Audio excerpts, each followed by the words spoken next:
Os olhos do seu Xaxá saltaram das órbitas e fixaram-se no prato sobre a mesa. Agarrou o pulso da dona da pensão, impedindo-a de voltar para a cozinha. Socou a mesa e gritou: Você chama isso de sopa?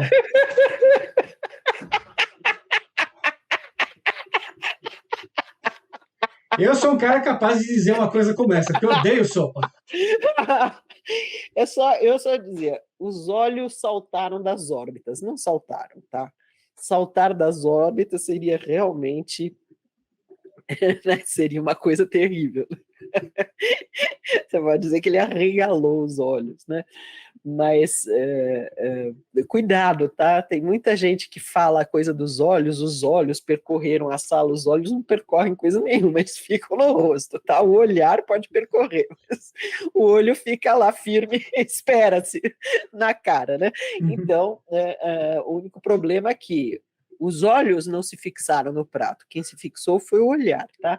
Mas ainda assim, o movimento agarrou o pulso da dona da pensão, impedindo ela de voltar para a cozinha, tá bom. Socou a mesa, nossa, é violento aí o seu personagem, mas tá muito vívida a cena que você criou, muito bem. O Senhor dos Manés está falando aqui, algumas pessoas repetem os seus, suas, do, de, entre outros pronomes e preposições, percebem? Fora isso, colocar a frase no pretérito imperfeito faz o leitor se sentir próximo. Não sei se o pretérito imperfeito se é isso que faz, mas sim, quando você está escrevendo, você tem que tomar cuidado para não repetir algumas coisas. Você está muito adequado de levantar isso, tá? Tem mais um Paulo aqui, ó. Paulo permaneceu em silêncio, como se não os ouvisse, mas todos ouviram o estalo seco. Nas mãos de Paulo, o lápis que segurava estava agora partido ao meio. Tá bom. Tá muito bom. Então, é uma tensão que resulta num som e até no tato, né? Porque nas mãos o lápis, isso imediatamente evoca a gente segurar um lápis. Tá bom. O Alexandre Machado está preocupado aqui. Ó. Escreveu uma cena onde o personagem é pego se masturbando. Vocês acham que eu devo suavizar isso em outras palavras? É o tal do mostrar e contar. Não vai mostrar uma coisa dessas, né? Menos que precise, mas acho que não precisa, né? Eis aí, você pode. Depende do estilo que ele está escrevendo. Né? Se ele Depende botou do o personagem se masturbando, obviamente eu não estou imaginando que ele está escrevendo um romance água com açúcar. Né? Sim, mas assim. Gente, aliás, boa pergunta, né? Você tem que ver o que você vai mostrar. E você vê o que combina mostrar com a sua história. Se a sua história é toda crua, é toda, né, o mundo como é, né, o mundo de um adolescente, meia suja debaixo da cama, pedaço de pizza ressequido, etc. Tá bom. Então, nesse espírito, você vai mostrar o personagem se masturbando. Você não precisa mostrar em detalhes, porque isso é uma coisa que a pessoa, você basta dar a dica, a pessoa já consegue imaginar, você não precisa Por exemplo, ao seu descrever. redor havia várias revistas pornôs com páginas coladas. Você pode dar dica, né? Dar o movimento da mão, tal, e não precisa descrever tão obviamente. Por quê? Porque, de repente, não é necessário para a história, né? A menos que seja necessário para a história, tá? É legal vocês escolherem o que mostrar, porque a cena que você apresentar visualmente, o ambiente que você descrever, as ações do personagem vão ter mais impacto na hora que você estiver mostrando. Então, é isso. Escolha aquilo que você quiser para dar o tom da história. Se é uma história assustadora, penda para o suspense, né? Evoque os detalhes esquisitos, os detalhes desconfortáveis. Se é um romance, evoque os detalhes de sensualidade. Se é uma aventura, evoque aquilo que agita, que dá a impressão de adrenalina. Vocês entendem? Você controla isso. Não vá mostrar tudo porque acontece na sua história. uma cena de masturbação, se não for absolutamente necessária, você pode dar como informação, ou seja, apenas contar. Né? Pode. Então você tem que. Então não é obrigatório você mostrar tudo. Você Não, também você né? escolhe Não, um você assunto que você escolhe. quer Por esmiuçar para a favor, galera. né? Tanto que a maioria dos escritores não descreve o personagem no banheiro, né? Felizmente. Então, a gente não precisa ver isso. Né? Em geral, não faz diferença para o andamento da história. Né? Ó, Ceci Bragança, como falar sobre o olhar do gato do Shrek? Eu não consigo me fazer demonstrar esse olhar de pidão como de adolescente que quer ir para o show e fazer os pais cederem.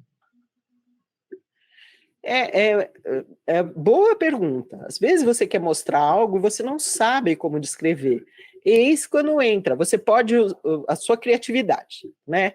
Você observa como é e você pode fazer como você fez. Você faz uma comparação, né? Você pode comparar. Você pode descrever de alguma forma que você acha apropriada. A criatividade é total aí. Você pode botar uma metáfora, uma imagem, uma comparação, o que for, não tem problema, né? Dizer, como um adolescente que quer isso e aquilo, perfeito. Sim, há coisas que são difíceis de descrever. E eis o desafio de mostrar. Quer dizer, você tem que mostrar, às vezes, uma emoção sutil, que não é tão óbvia quanto a raiva aí do fulano que não gostou da sopa, né? E não é muito fácil de descrever isso. Porque, às vezes, uma emoção sutil, ela mexe pouco no corpo, mas você pode dar toques conforme você tiver observado nas pessoas. Então, por exemplo, você pode ver que, sei lá, algumas pessoas ficam aborrecidas e apenas olham fixo, né? Você pode dizer assim, uma coisa mais sutil, então não é tão óbvio, sim, mas você transmite, fulano ficou olhando fixo, sem mexer o rosto. Então você passa alguma coisa que pode até nem ser tão clara, mas o leitor entende que ali tem alguma coisa não muito boa, alguma coisa que causa um pouco de desconforto. Essa pessoa não está sendo simpática, né? Então você pode evocar, você pode fazer comparações, você pode descrever da forma como você vê as pessoas em volta.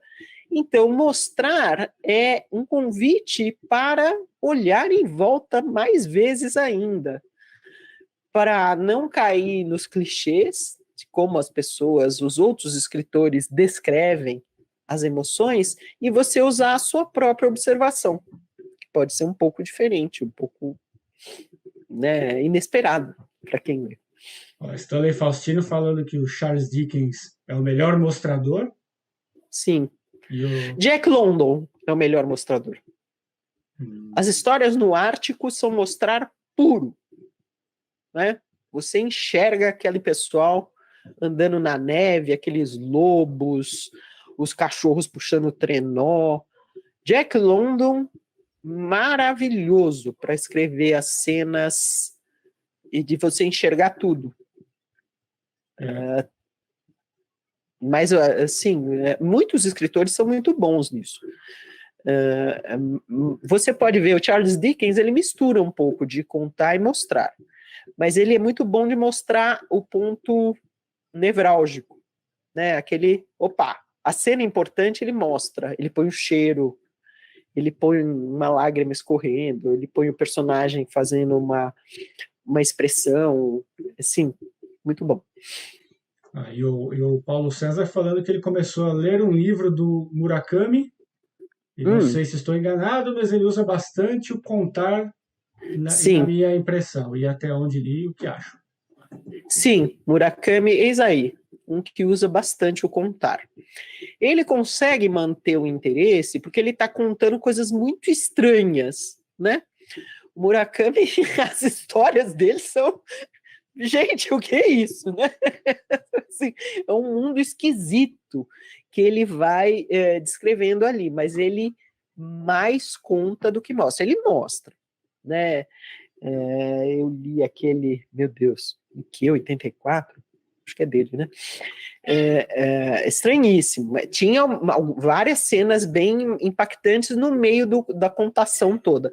Mas é verdade, eis aí um que conta bastante, de vez em quando solta um detalhe, né? Soltar um detalhe do personagem, a forma como ele se veste, um detalhe do personagem pegando o trem, um detalhe aqui e ali, e aí volta a contar. Então ele pende mais para contar. Mantendo, né? Veja, pode funcionar, não é todo mundo que gosta, mas quem gosta, gosta muito, né? Ele tem muitos fãs. Porém, ele jamais é clichê. Jamais. Ele cria livros inteiros esquisitos, diferentes. Né? Olá, escritor, aqui é o Sidney Guerra e eu sou o cara que vai fazer o seu próximo livro. Vou fazer a capa, a diagramação, a revisão, a impressão, vou entregar o livro pronto para você. Para saber mais, dá uma olhada aqui embaixo na descrição desse vídeo.